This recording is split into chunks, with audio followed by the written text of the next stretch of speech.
오늘 사도행전 3장 11절로 26절 말씀을 통하여 은혜 받을 말씀은 솔로몬 행각에서 말씀을 전하는 베드로, 이런 제목이 되겠습니다. 우리가 먼저 시간에는 베드로와 요한은 제9시 기도 시간에 성전으로 들어가는 입구에서 태어날 때부터 하반신 장애로 걷지 못하는 거린과 마주쳤습니다. 그 거린은 이 사도들에게 무엇을 얻을까 구걸했습니다. 그래서 사도중 베드로는 그의 시선을 자기에게 집중케 하고 은과 금은 내게 없거니와 곧 나사렛 예수의 이름으로 일어나 걸으라고 말했습니다. 그리고 그의 오른손을 잡아 일으키니 그가 발과 발목이 곧 힘을 얻고 걷기도 하고 뛰기도 하며 성전으로 들어가 하나님을 찬양하는 모습을 우리는 지켜보았습니다. 그 광경을 지켜본 이스라엘 백성들은 그 병든 자의 내력을 알기에 심히 놀랐다고 했습니다. 그래서 이 시간에는 그 나음을 입은 자가 하나님을 찬양한 후에 돌아서서 사도들을 붙잡습니다. 그때 베드로는 이 일을 동기부여로 삼아서 말씀을 전합니다. 그래서 이 전하는 메시지로 주님께서 오늘 우리에게 주시는 메시지는 무엇인지, 또한 우리에게 주시는 능력은 무엇인지 또한 생각하면서 은혜 받는 여러분들이 되시기를 예수님의 이름으로 축원합니다. 하반신 불구로 거린이었던 자로 베드로와 요한을 만나 병나음을 입고 성전에서 뛰며 하나님께 찬양을 드립니다. 그리고 돌이켜 누구를 붙잡습니까? 오늘 우리가 11절을 봅니다. 그 나음을 입은 자는 베드로와 요한을 돌아서서 붙잡습니다. 그래서 이게 붙잡다는 말은 그가 사도의 어깨에 매달렸다는 뜻이며, 이는 많은 사람들에게 베드로와 요한을 통해서 이러한 기적이 일어났음을 알리기 위한 것이고, 또한 사도들을 향한 애착과 고마움의 표시였습니다. 또한 사도들이 자기를 그냥 떠나지 못하게 하기 위한 또한 행동이었고, 또한 감사였습니다. 또 그는 그것을 지켜본 모든 백성들은 태도는 어땠습니까? 크게 놀랐다고 했습니다. 그렇지 않습니까? 그래서 백성들은 크게 놀라 달려나가 솔로몬 행각에 모여들었습니다. 솔로몬 행각은 성전 바깥들 동편 끝에 있는 커다란 집체, 곧 회랑으로 교사들이 자유롭게 강론하는 곳이었습니다. 그래서 예수님도 그곳에서 설교하신 적이 있습니다. 아무튼 기적으로 인하여 많은 군중들이 사도들 주위에 몰려들었다는 것은 기적이 사람들을 놀라게 하는 그 자체의 목적이 있는 것이 아니라 사도들로 하여금 기적을 베풀어 주신 하나님께 대해 증거하기 위한 한 방편이 어떤 것들을 우리는 또한 생각해 볼 수가 있습니다. 그 이유는 그 기적 때문에 크게 놀라서 모인 군중들이 이제 하나님의 나사렛 예수 그리스도의 복음에 대하여 생생하게 듣게 되었기 때문입니다. 그래서 베드로는 모여든 무리들에게 주목하여 이르되 하는 말이 무엇입니까? 우리 12절을 봅니다. 베드로는 모여든 백성들에게 말합니다. 이 일을 왜 놀랍게 여기느냐라는 것입니다. 왜 이 사람이 일어난 것을 주목하여 보느냐는 것입니다. 그래서 이 말은 그들이 기이한 일에 대해서 놀라고 모여든 일에 대한 답변할 기회로 말씀을 증거한 이유로 삼은 것입니다. 그리고 이스라엘 사람들아 라는 말은 설교를 듣는 대상의 호칭으로 의미심장하고 중대한 선포할 때 베드로가 주로 사용하는 표현이기도 하다는 것들을 기억하면 좋겠습니다. 그래서 왜 우리를 주목하여 보느냐? 이 말은 사도들 자신이 특별한 권능과 경건으로 이 사람을 고친 것이 아니라 이 일은 오직 하나님 되시는 예수 그리스도를 통하여서 나타나기 위한 동기부여로 삼고 싶었던 것입니다. 그래서 베드로는 이 사건을 통하여서 모여든 사람들에게 누구를 증거하고 있습니까? 13절을 봅니다. 이제 이 사람들이 설교를 듣는 사람들의 대상이 누구지요? 이스라엘 사람들입니다. 그리고 구약을 아는 사람들입니다. 그리고 성경에 대한 지식이 있는 사람들입니다. 그래서 이 베드로는 성령의 인도함을 따라서 어떤 말씀을 하고 있습니까? 아브라함과 이삭과 야곱의 하나님이, 우리 조상의 하나님이 예수를 영화롭게 했다는 것입니다. 너희가 믿고 있는 이 하나님이 너희가 그토록 거부하던 예수 그리스도를 영화롭게 하였다고 말씀하고 있습니다. 이렇게 족장을 언급은 출애굽기에서 최초로 사용했던 그런 표현입니다. 출애굽기 3장 16절, 또한 출애굽기 15장 4, 5절에 말씀하고 있습니다. 하나님과 언약 관계에 있는 자들이라는 실감을 가지게 하는 표현입니다. 이 말은 구약의 바탕 위에서 구약의 완성자 대신 예수에 관한 복음을 전하고 있음을 말하는 것입니다. 사도 베드로가 복음을 전하는 대상이 오늘 본문 말씀이 누굽니까? 그 대상이 이스라엘 사람이기 때문에 이스라엘 사람들이 가장 잘 아는 구약을 인용하는 것입니다.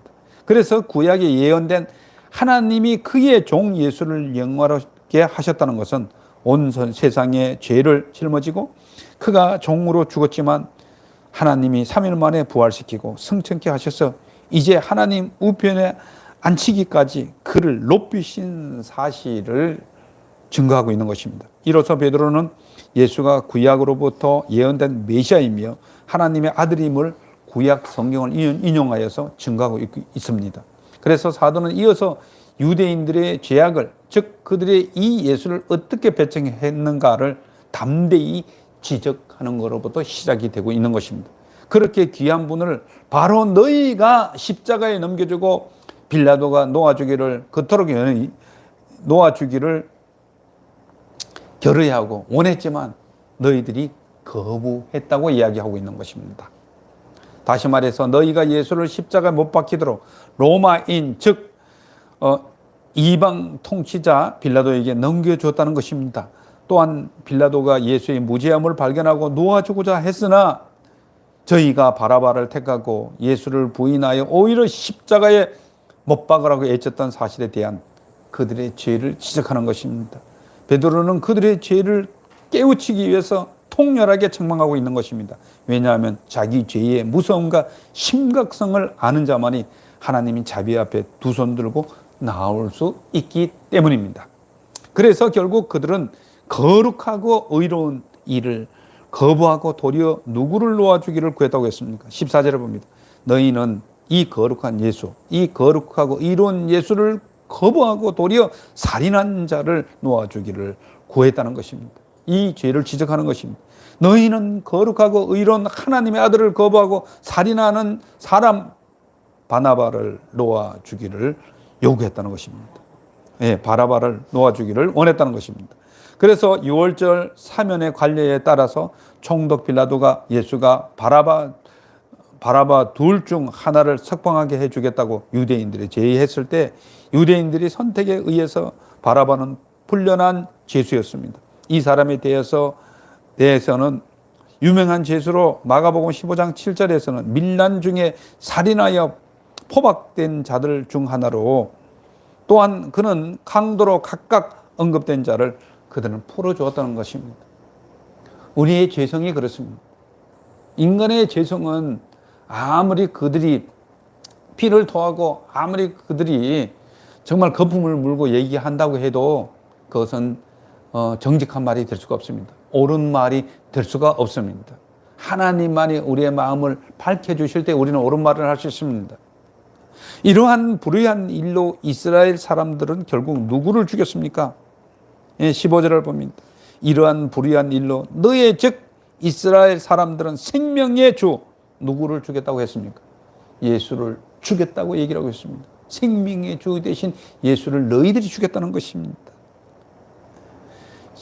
생명의 주 예수란 말은 생명의 그는 구원의 원천 등을 뜻하는 말로서 살인자 바라바와 절대적으로 대조된과 동시에 그들이 저지른 죄의 극악성을 계속하여 들춰내는 지금 이 설교를 지금 하고 있는 것입니다. 이렇게 생명의 근원이 되는 주를 죽인 죄가 얼마나 심각하고 큰지를 느끼고 깨닫게 하는 그런 메시지였습니다. 그러나 하나님은 죽은 자 가운데서 예수를 어떻게 하셨습니까? 살리셨다고 말씀하셨습니다. 다시 말해서 부활케 하셨다고 말씀하셨습니다.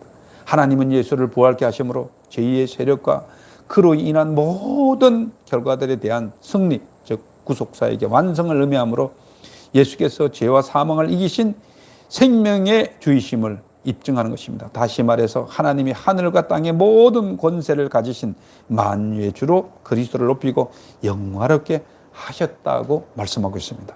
따라서 우리가 다시 말해서 베드로와 요한이 그 일에 대한 뭐라고요? 목격자라고 얘기를 하고 있습니다. 증인이라고 얘기하고 있습니다. 그래서 사도들이 이 담대한 증거와 무엇보다도 사도들 곁에 온전한 사람으로 서 있는 고침받은 그 사람이 부인할 수 없는 생생함을 증언하는 것입니다. 너희들이 알고 있는 하반신 이 불구자가 일어난 것을 너희가 보았잖느냐. 이 사람이 바로 예수. 너희들이 십자가에 못 박아 죽었던 그 예수가 이 하반신 불구자를 일으켰다는 것입니다. 이 구걸하는 자를 일으켰다고 말씀하고 있는 것입니다.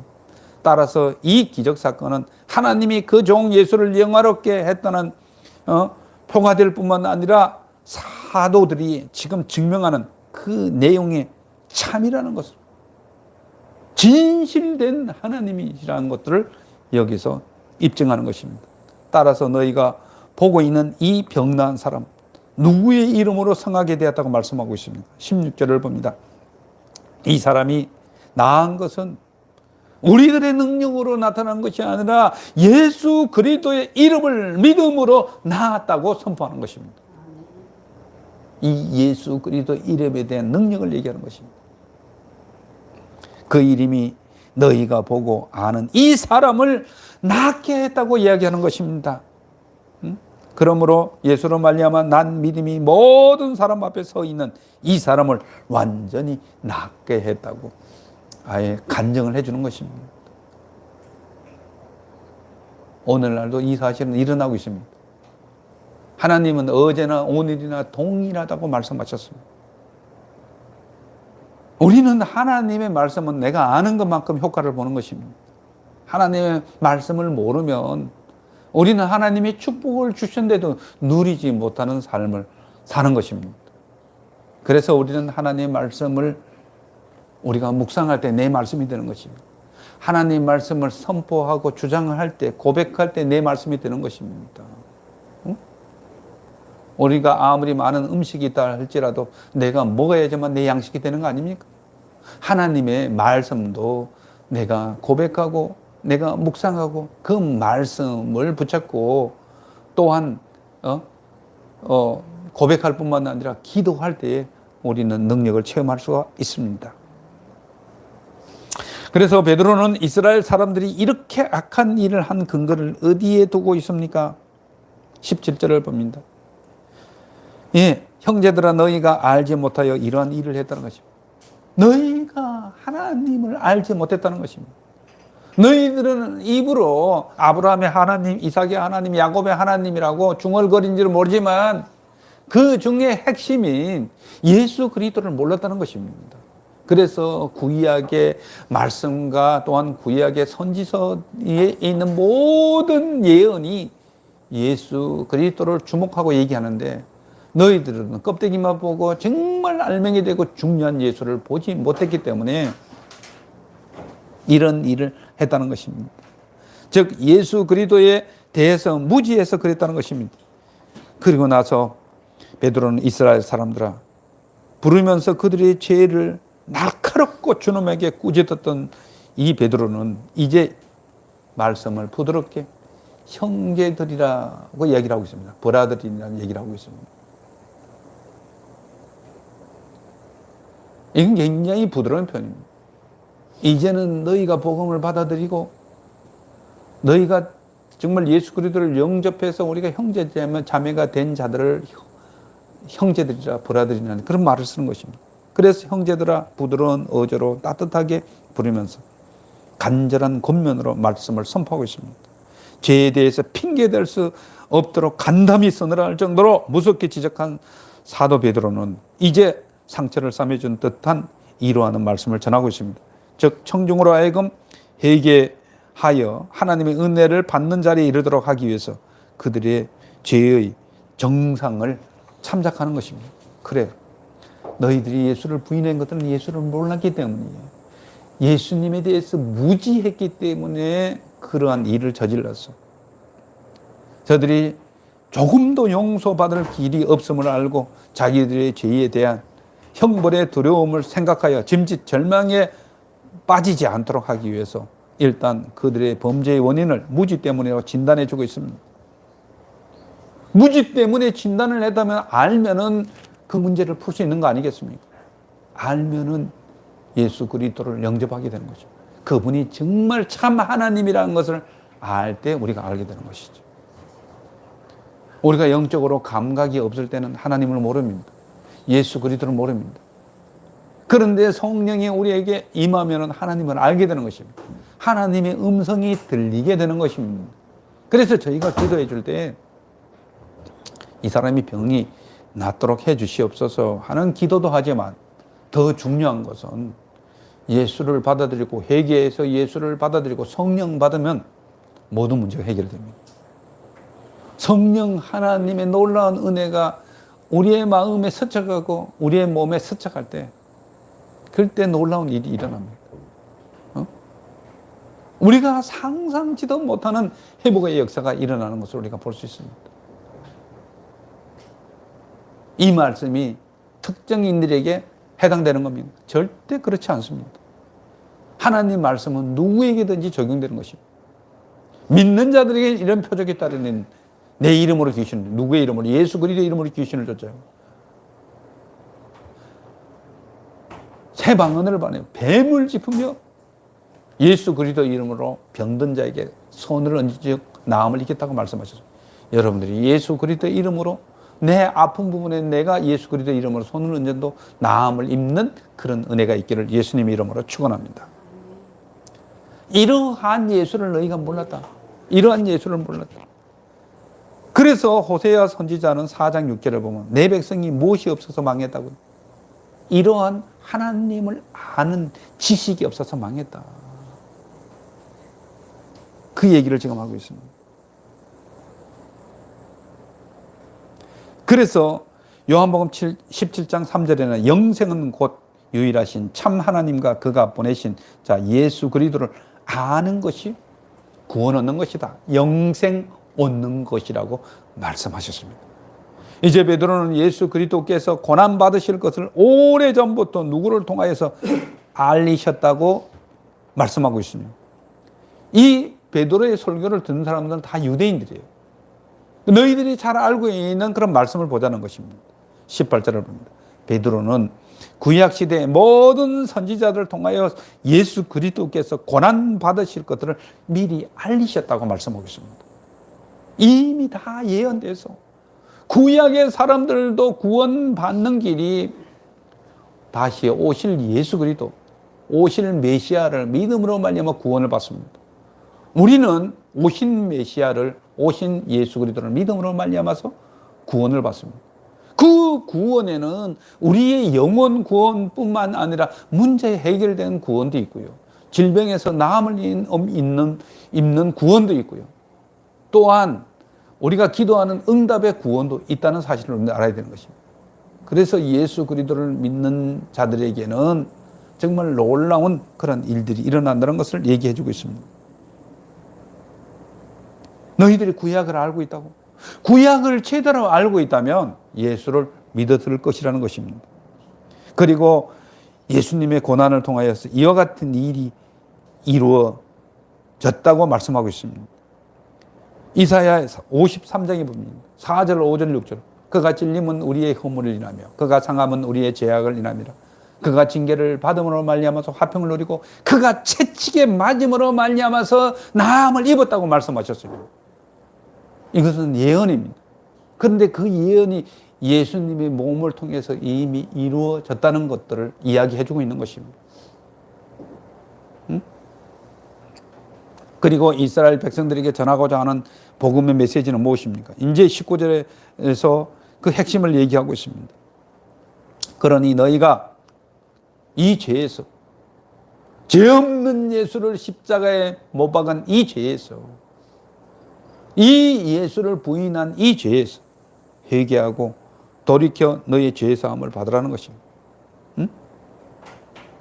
그렇게 하면은 새롭게 되는 날이 오겠다. 아까 주 예수를 믿으라 그러면 너와 내 집이 구원을 얻으리라. 빌립보 감옥에서 사도 바울이 했던 얘기들을 우리는 알 수 있습니다. 우리는 지나간 3장에서도 너희가 회개하여 예수 그리스도 이름으로 세례를 받으면 너희가 성령의 선물을 받겠다는 것입니다. 그 말씀에 대한 반증입니다. 19절에 대한 3장 19절에 지난번에 들었던 3장 19절에 대한 또한 반복에 대한 이야기입니다. 그렇게 너희가 회개하면 여기에 보면 새로운 날이 올 것인데 그 새로운 날은 성령이 너희에게 임하겠다는 것입니다. 우리가 죄 사함을 받았다는 것은 성령이 오는 것이 증거가 되는 것이거든요. 우리에게 죄가 있으면 아직까지 죄가 사해지지 않고 하나님께서 죄를 사해주지 않았다고 하면 성령이 오시지 않습니다. 그런데 우리가 회개하고 성령이 와서 우리의 마음에 문을 두들 때 우리가 회개하면 하나님의 놀라운 그런 유쾌함이 있습니다. 그래서 그 성령께서 진정 예수 그리스도를 알게 한다고.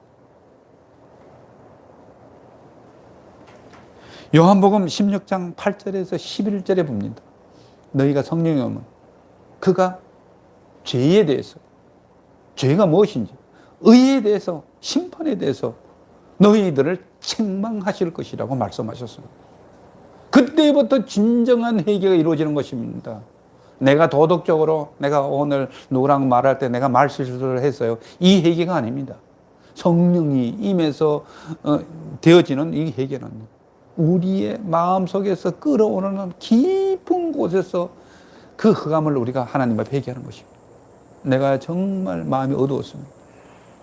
내가 정말 얼마나 무지한지 모릅니다.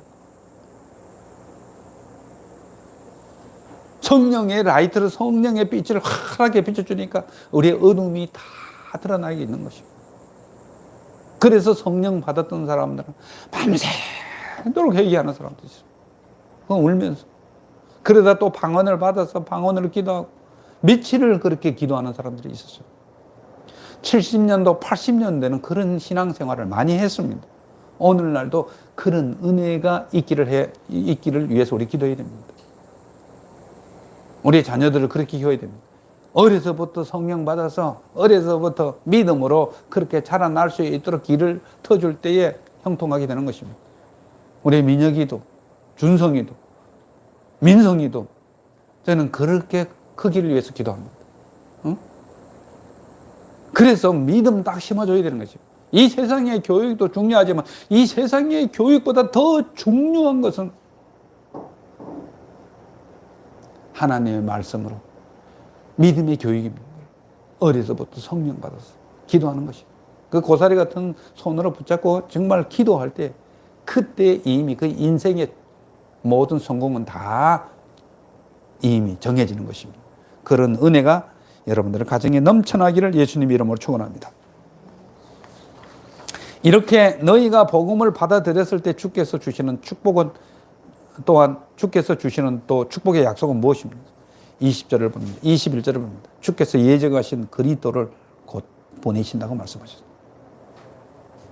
너희가 이렇게 회개해서 너희가 예수 믿으면 예정했던 예수 그리스도를 보냅니다. 예수님이 주 되시게 하신다는 것입니다. 주인이 되게 하신다고 말씀하셨습니다. 우리가 로마서 10장 9절 10절을 보면요, 구원을 받는 조건이 딱 있습니다. 예수 그리스도의 주 되심을 너희가 받아들이고 예수님이 하신 일을 너희가 받아들이면 구원을 얻겠다고 말씀하셨습니다. 이 두 가지를 우리가 받아야 됩니다. 그래서 예수 믿는 사람이 구원을 받았다는 확증은 예수님이 내 삶의 주인이 되었다는 것을 고백하고 예수님이 십자가상에서 내 죄를 위해서 그 일을 하시고 부활하시고 성천하시고 성령을 보냈다고 고백하고 받아들일 때 구원을 받게 되는 것입니다. 그래서 이 말씀을 너희가 마음으로 믿어 의에 이르고 입으로 시인이라는 말을 하는데 고백하여서 구원을 얻겠다. 오늘도 그렇습니다. 하나님의 말씀이 우리의 입술에서 톡톡 소리가 나야 되는 것입니다. 그렇게 고백해질 때에 놀라운 은혜가 있습니다. 그런데 저는 그런 생각을 합니다.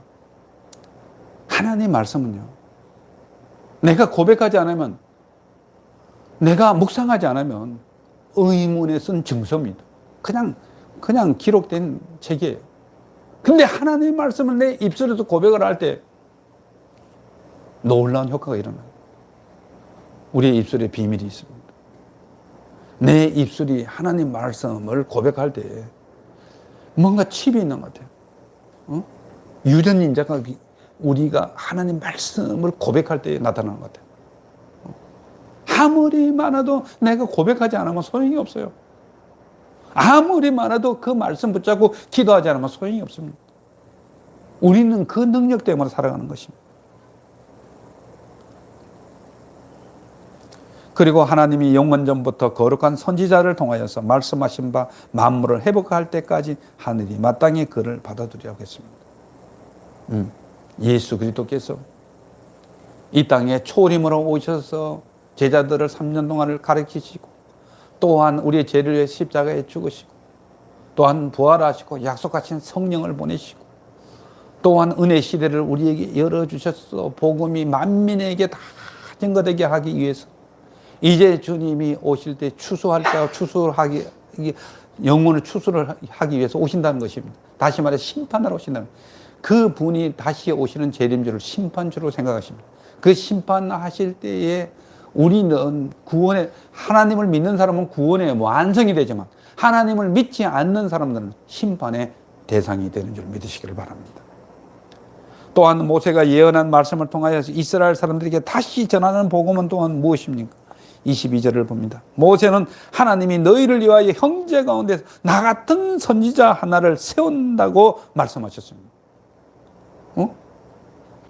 신명기 18장 18절에 나오는 말씀입니다.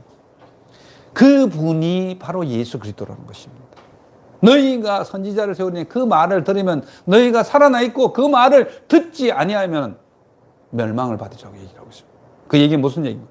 예수의 말씀을 너희가 믿고 받아들이면 너희가 생명을 얻어서 사는 길이 나오지만, 예수 그리스도를 정말 너희들이 부인하고 그 말을 받지 아니하면, 강팍하게 받지 않으면 멸망의 길로 가리라고 말씀하고 있는 것입니다.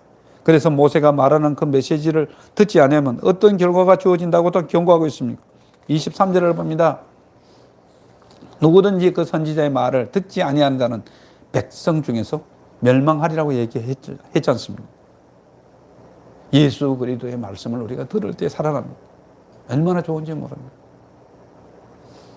그리고 또한 선지자 누구를 통하여서 이때를 말씀했다고 얘기하고 있습니다. 24절을 봅니다. 또한 사무엘부터 이어 말한 모든 선지자도 이때를 가리켜 말씀했다고 얘기하고 있습니다. 제사장도 이 말을 했고, 또한 왕이 되는 다윗도 이 말을 했습니다. 선지자의 대부가 되는 사무엘도 이 말을 했다고 얘기를 하고 있는 것입니다.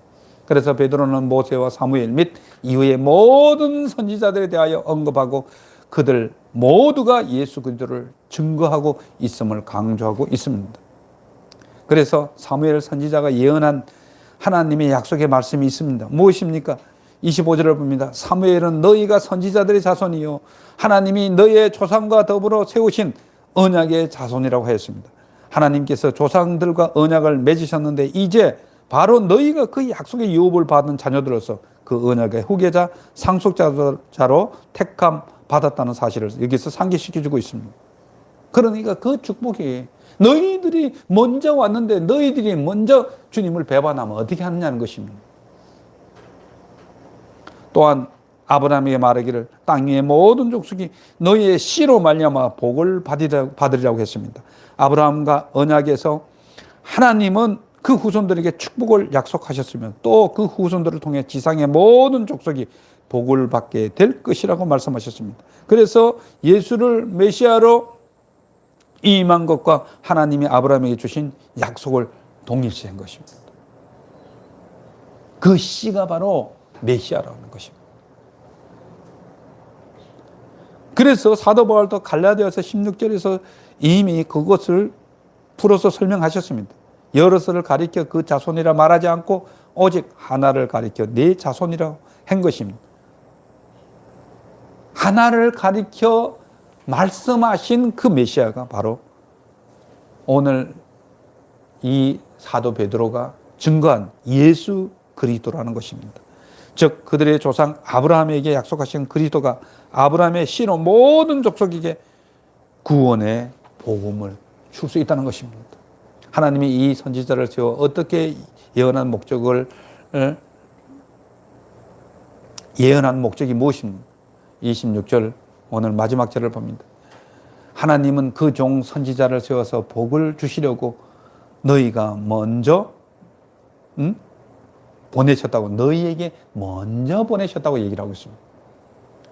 너희가 축복의 그 특권을 너희에게 먼저 줬다는 것입니다. 그 이스라엘 사람들에게 먼저 줬다는 것입니다. 그래서 하나님의 구원의 계획의 순서가 유대인이 제일 먼저였고, 그리고 그 유대인들을 통해서 이방인들을 구원하고자 했다고 로마서 1장 16절에 얘기하고 있습니다. 그래서 유대인들은 본문의 진술대로 하나님의 특별하신 주권 은혜에 의해서 선지자들의 자손이요 언약의 자손이요 씨를 가진 자손들이었기에 구원이 예루살렘으로부터 시작되는 것은 당연한 것이라고 이야기하고 있는 것입니다. 이들이 처음에는 굉장히 찔림을 받았지만 굉장히 쉽게 세움을 받으면서 이 복음을 받아들이는 것입니다. 이 하반신 장애를 일으키고 하반신 장애를 가진 자를 일으킨 세워놓고 그 사람을 세워놓고 이 일으킨 자가 바로 예수 그리스도신데, 그분이 바로 너희들이 알고 있는 구약에서 예언된 자들이고 선지자들을 통해서 예언된 이 자가 이 일을 했다는 것입니다. 너희가 이 예수를 회개하고 믿으면 좋은 날이 있을 것이라고 얘기하고 있습니다. 성령을 받게 될 것이라고 말씀하셨습니다. 이제 말씀을 정리합니다. 사랑하는 성도 여러분, 예수 그리스도는 어제나 오늘이나 동일하십니다. 베드로 때에 역사하셨던 그 하나님이 오늘 우리에게도 역사하는 줄 믿으시기를 바랍니다. 또한 하나님의 약속은 얼마든지 예수 그리스도 안에서 예가 되나니 그런즉 그로 말미암아 우리가 아멘하여 하나님께 영광을 돌리게 되느니라고 고린도후서 1장 20절에 말씀하고 있습니다. 그래서 이 순간에는 우리의 문제 해결을 위해서 예수 그리스도의 이름으로 하나님의 약속을 고백하고 기도하면 하나님의 방법으로 반드시 이루어집니다. 그래서 오늘 하반신 불구로 평생 거린으로 살아야 하는 이 한 사람은 하나님의 사람 베드로와 요한을 만나 그의 불치의 병이 나음을 입었습니다. 그리고 사도들의 선포되는 말씀과 사도들의 믿음의 손길에 의존하여 하나님의 능력을 체험하는 축복을 또한 받았습니다. 그뿐만 아니라 지켜보는 백성들도 놀라서 혼돈 가운데 있었지만 베드로에 의해 선포되는 회개의 복음을 반드시 받아들여야만 하는 하나님의 주권적인 설교를 이스라엘 사람들은 들었습니다. 따라서 여러분들도 예수 그리스도의 이름으로 선포되어지는 약속의 말씀을 마음속에 새기고 그 말씀을 고백하고 기도하면 여러분들의 삶에 놀라운 하나님의 은혜를 날마다 체험할 수 있습니다. 그러한 우리 성도님들이 되시기를 예수 그리스도 이름으로 축원합니다. 기도하겠습니다.